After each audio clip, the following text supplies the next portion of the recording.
Leon walked up behind Roswitha, reached out a hand, lifted her chin, and forced her to look forward towards the silver dragon castle in the distance. Although Roswitha was reluctant, she had no choice but to raise her head now. He whispered in her ear, "Roswitha, look ahead carefully." Roswitha was forced to look forwards. The silver dragon castle stayed quiet in the night, as if asleep, but it still gave off this aura of sanctity. Leon extended his finger and pointed ahead. "Your palace is there, and all your pride and dignity come from there." Leon's hand stroked Roswitha's hair, and gently lifted and lowered her hair. Then, he gently stroked her face again. Now Roswitha could be manipulated by him. "But now you can only be manipulated by me." Due to being tormented by Dragonmark, Roswitha is unable to resist him and can only endure his provocation. She tried to suppress the power of Dragonmark. Then, Leon pushed down Roswitha and pressed her under him. He stared at her closely and said to her in a relaxed tone, "How does it feel to be humiliated by a defeated dragon slayer, Roswitha?" He grabbed her hand and prevented her from moving freely. Then, he slowly approached her and took a few gentle bites towards her white back, leaving one obvious red mark after another. He said to her while doing it, "These are all things you have done to me before." Roswitha closed her eyes and endured what Leon did to her. Her body couldn't help trembling, but she had no intention of pushing him away. On the contrary, she seemed to enjoy the way Leon was treating her, and even couldn't help but want to demand more of this feeling from him. Under the influence of Dragonmark, this idea is becoming increasingly clear. I wanted to resist, but my body couldn't help but want more. In that case, at this moment, Roswitha suddenly opened her eyes. She extended her tail and gently wrapped Leon's arm around it. Leon was startled by her sudden movement. He looked at his arm and felt somewhat surprised. The current Roswitha is tormented by Dragonmark, and her body has not yet recovered, so she should not still have strength. He furrowed his brow slightly, thinking cautiously, "Tail? Why does she still have strength?"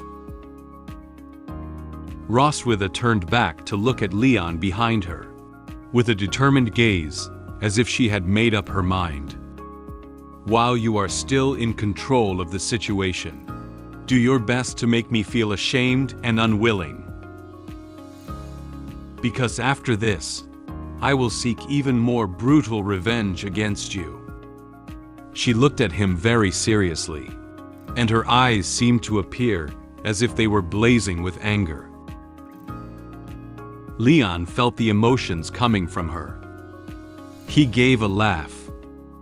He didn't feel the slightest fear for the harsh words she put down. He straightened up and pointed to his chest, revealing a confident smile. "Don't talk to me about the future. I have always lived in the present. Tonight is still long. The Revenge Carnival night has just begun. Your Majesty." After speaking, Leon bent down again and began to take revenge seriously. Under the cherry blossom tree, their figures overlapped. An occasional faint whimper could be heard.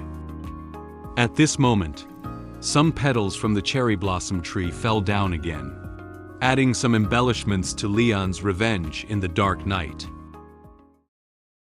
After a night's endeavor, they finally returned to Roswitha's room the next morning. The morning sunshine has already shone into the dim room. slowly illuminating the entire room. It seems to be reminding the people in the room that it's already morning. After Leon put Roswitha on the bed, he also lay down on the bed casually. Roswitha has fallen into deep sleep after a night of intense exercise with Leon. Leon had just brought her back from outside, and it had already taken him a lot of effort. He gasped for breath and said, "Whew, it's finally back. I switched places to get her revenge all night, and it wore me out." Leon recalled the route from last night in his mind. He not only carried out his revenge plan in the cherry blossom forest, but also took Roswitha to the small streams in the forest and the golden grassland. These places were all locations he had previously conducted on-site investigations and deemed suitable for revenge against her. Carrying her to several places in a row has already exhausted him. Roswitha lay deeply asleep on his arm, breathing evenly. Not only did she have one red mark after another on her arms, but she also had these marks on her back, chest, and even thighs. These are all the results of Leon's revenge against her last night. He looked at the sleeping face of Roswitha and silently said in his heart, "But it seems that she is quite satisfied with tonight, sleeping so soundly." That was when Leon realized that something seemed wrong with his thoughts. Obviously, he was trying to get revenge on her for what she had done before. How did it turn into letting her enjoy herself? He suddenly froze, widening his own eyes slightly. He was somewhat incredulous about his own ideas. Wait, satisfied? Didn't I come here for revenge? He closed his eyes and shook his head fiercely, trying to shake off this idea. He denied that she would have such thoughts. For Roswitha, Leon bullied her fiercely in front of her silver dragon castle, and she should feel ashamed. No, she has just fully experienced the humiliation of being oppressed by her most despised dragon slayer. In short, this revenge was successful. Finally, Leon was able to return all the humiliation and dissatisfaction he had suffered before to Roswitha, allowing her to experience the feeling of being severely humiliated by someone she looked down upon. He evaluated the revenge plan with satisfaction in his heart. Anyway, my revenge this time can be considered successful. Leon feels that it's almost time now, and he should also leave her room. He sat up from the bed and glanced at the sleeping Roswitha, whispering softly, "Before the maids get up, I'll go back to my room first.